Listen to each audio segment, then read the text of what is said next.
د انګورو شراب.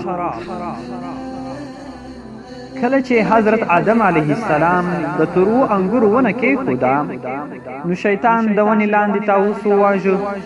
کله چې د ونې پاڼې شنې شوې نو بیزوګۍ یا شادي وواژه، او کله چې ونې میوه ونیوله نو بیا یې زمری ترې لاندې وواژه. بیا چې کله میوه پخه شوه نو شیطان ترې لاندې خنزیر وواژه. همدغه لامل دی چې هر کله څوک شراب وڅښي چې له تروو انګورو څخه جوړ شوي وي نو بیا د بدو ځناورو په څېر خویونه کوي. کله چې شرابي انسان د شرابو په څښلو کې بوخت وي نو د طاووس په شان جل او بل کوي. د نشې په لومړیو شېبو کې د شادي په شان بې ډوله حرکتونه کوي. د نشې په منځنۍ برخه کې د زمري په شان غړمبي او بدرنګه اوازونه وباسي، او د نشې په وروستۍ برخه کې د خنزیر په شان ویده وي.